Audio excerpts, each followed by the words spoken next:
bahwa Roberto Mancini adalah orang yang tepat pada saat ini. In my team, but for Indonesia, have to accept that I quite afraid. Pengatur skor, tembak Mancini tanpa ragu. Mancini menilai keterlibatan uang kekuasaan dan kendali atas korps baju hitam di bawah naungan AFC telah merusak ekosistem sepak bola Asia secara sistemik. Tim-tim yang kaya secara finansial namun miskin secara kualitas taktik dipaksakan lolos lewat skenario pesanan bandar dan mafia, sementara tim yang berkembang secara sehat dan memiliki potensi besar seperti Indonesia sengaja digembosi di tengah jalan melalui regulasi penunjukan wasit yang tidak netral. Serta hukuman-hukuman siluman di lapangan. Anda bisa membeli wasit di Asia, Anda bisa mengatur jadwal di AFC, dan Anda bisa memesan hasil pertandingan lewat bandar untuk menyingkirkan tim-tim tangguh seperti Indonesia di kualifikasi. Namun ingat, di Piala Dunia Mafia Anda tidak memiliki kuasa di sini di hadapan Spanyol, Belanda, Kanada, atau bahkan Tanjung Verde. Anda akan ditelanjangi. Arab Saudi dan Qatar telah merasakan akibatnya. Sementara itu, di sisi lain kegagalan massal wakil-wakil Asia di fase grup Piala Dunia 2026 terus memantik gelombang reaksi keras dari berbagai sepak bola di kawasan ASEAN setelah sorotan tajam mengarah pada rontoknya 7 tim Asia termasuk kehancuran Arab Saudi dan Qatar di dasar klasemen. Kini giliran Ketua Federasi Sepak Bola Thailand, atau yang akrab disapa Madampang, memberikan pernyataan jujur, cerdas, dan berani terkait konspirasi yang terjadi di balik layar sepak bola Asia. Dalam keterangannya kepada media lokal di Bangkok, miliarder wanita yang dikenal sangat vokal memperjuangkan kemajuan sepak bola Asia Tenggara ini mengungkapkan rasa frustasi sekaligus kemarahannya secara belak-belakan. Madampang menyebut bahwa peta kelolosan tim-tim Asia ke Piala Dunia 2026 sudah dinodai oleh ketidakadilan sejak roda kualifikasi pertama kali bergulir, di mana timnas nasional Indonesia menjadi korban utama dari sistem yang korup. Kita semua yang mengerti sepak bola bisa melihat dengan jelas timnas Indonesia sudah dicurangi secara sistemik sejak awal kualifikasi round 3. Dimulai penunjukan wasit yang kontroversial, keputusan-keputusan aneh di menit-menit krusial, hingga tekanan non-teknis di luar lapangan sengaja dirancang untuk menggembosi mentalitas pemain Indonesia, ujar Madampang dengan nada tegas. Ketidakadilan yang dialami oleh Indonesia ini rupanya tidak hanya dirasakan oleh para pendukung di tanah air, melainkan telah menyulut solidaritas dan kemarahan besar dari seluruh pencinta sepak bola di kawasan Asia Tenggara termasuk Thailand. Apa yang terjadi pada Indonesia membuat saya pribadi dan seluruh fans sepak bola di Asia Tenggara merasa sangat marah. Kami di ASEAN selalu berjuang keras untuk menaikkan standar sepak bola kami secara organik dan profesional, namun ketika ada satu tim dari regional kami yang sudah siap terbang tinggi seperti Indonesia, mereka justru dijatuhkan oleh tangan-tangan kotor di internal konfederasi. Lanjut Madampang, ia menambahkan bahwa solidaritas ASEAN kini berada di belakang Indonesia. Rasa muak terhadap praktik-praktik non-teknis yang kerap menguntungkan wilayah tertentu di Asia membuat federasi-federasi di Asia Tenggara mulai jenah dengan kepemimpinan wasit yang kerap merugikan tim-tim yang berkembang. Secara jujur menutup pernyataannya yang cerdas itu, Madampang mengaitkannya dengan hasil memalukan yang diderita oleh tim-tim yang diuntungkan selama babak kualifikasi seperti Arab Saudi dan Qatar. Kedua tim elit Tur Tengah itu harus pulang sebagai juru kunci grup dengan performa yang sangat rapuh di pentas dunia. Hasil di Piala Dunia ini adalah cerminan dari kebenaran yang sesungguhnya. Arab Saudi dan Qatar terpuruk di dasar klasemen karena di level dunia tidak ada lagi bantuan wasit atau pengaturan skenario yang bisa menyelamatkan mereka. Mereka ditelanjangi oleh taktik modern tim-tim Eropa dan Amerika.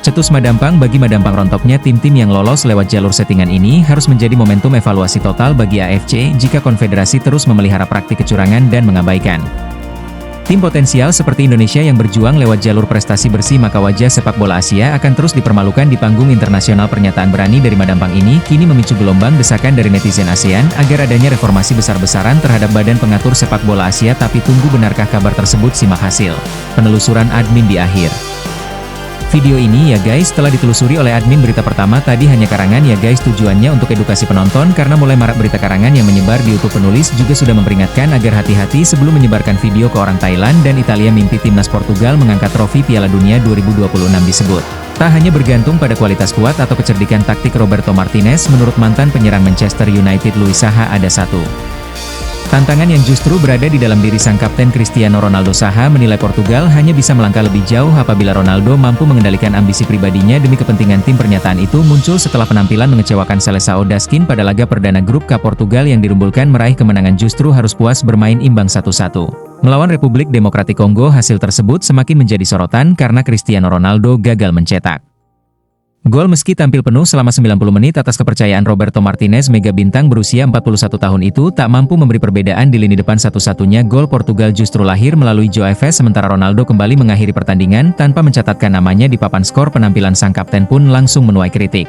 Pasalnya para rival utamanya sepatnya lingan Kylian Mbappe hingga Lionel Messi sukses membuka turnamen dengan mencetak gol untuk negara masing-masing. Bagi Saha persoalan terbesar bukan sekedar Ronaldo gagal mencetak gol, ia melihat hasrat luar biasa CR7 untuk terus bermain selama 90 menit mulai mempengaruhi keseimbangan permainan Portugal. Mantan striker asal Prancis itu tetap mengagumi mental juara yang dimiliki Ronaldo, namun menurutnya pengalaman dan usia seharusnya membuat sang legenda lebih bijaksana dalam menerima rotasi demi kepentingan tim, apalagi Portugal datang ke Piala Dunia 2026 dengan target yang sangat jelas, yakni meraih gelar juara dunia. Untuk pertama kalinya Cristiano Ronaldo perlu diselamatkan dari dirinya sendiri karena dia akan selalu bersaing dengan Haaland, Mbappe dan Messi.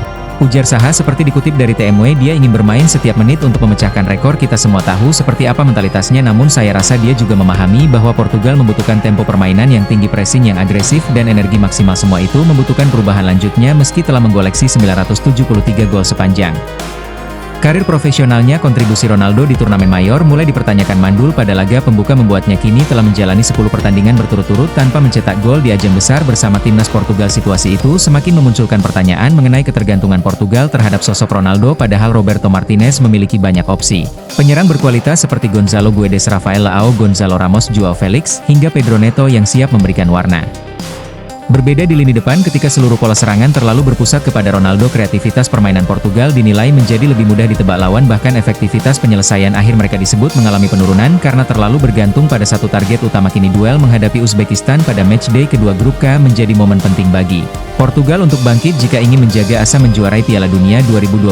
Perubahan strategi mungkin tak lagi bisa ditunda, termasuk keberanian mengurangi ketergantungan pada Cristiano Ronaldo demi kepentingan kolektif tim. Pertarungan sengit tersaji saat Mesir menghadapi Iran pada laga terakhir grup G Piala Dunia 2026 di Seattle Stadium Sabtu 27 Juni 2026 pagi WIB. Kedua tim harus puas berbagi angka setelah bermain imbang 1-1 dalam pertandingan yang diwarnai penalti, gagal peluang emas, hingga drama VAR pada masa injury time. Mesir membuka pertandingan dengan sempurna baru 5 menit laga berjalan. Mahmoud Saber sukses memanfaatkan bola muntah hasil tepisan kiper Alireza Beiran Van de Vao unggul 1-0.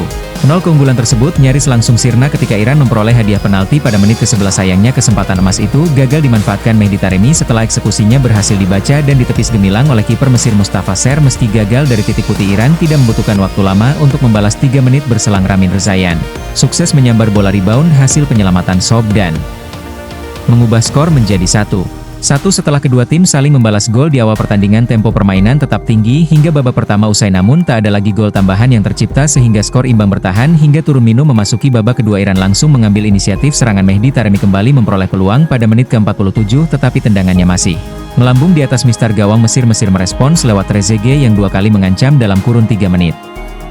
Peluang pertama berhasil diamankan Beiran Van, sedangkan upaya berikutnya mampu diblok lini pertahanan Iran. Omar Marmoush juga nyaris membawa Mesir kembali unggul pada menit ke-68, namun sepakan penyerang yang masuk dari bangku cadangan itu masih melebar tipis dari sasaran. Ketika pertandingan memasuki 10 menit terakhir, kedua tim terus mencari gol. Kemenangan Iran bahkan sempat membuat pendukung Mesir terdiam pada menit ke-89 ketika sundulan Mehdi Taremi menghantam mistar gawang. Drama sesungguhnya hadir pada masa injury time. Iran sempat berpesta setelah Shoja Khalilzadeh mencetak gol melalui situasi bola mati pada menit ke-93, namun kegembiraan itu hanya berlangsung sesaat wasit memutuskan meninjau tayangan video asisten referee atau VAR sebelum akhirnya menganulir gol tersebut karena posisi offside. Keputusan itu memastikan skor tetap bertahan 1-1 hingga peluit panjang dibunyikan. Hasil imbang tersebut sudah cukup mengantarkan Mesir finish sebagai runner-up grup G. Mohamed Salah dan kawan-kawan pun dipastikan menghadapi Australia pada babak 32 besar Piala Dunia 2026. Sementara itu, Iran harus puas menempati peringkat ketiga klasemen. Nasib mereka kini bergantung pada hasil pertandingan di grup lain untuk menentukan apakah masih bisa melaju ke fase gugur melalui jalur peringkat ketiga terbaik. Di tengah ketegangan dan drama hingga detik terakhir, kedua tim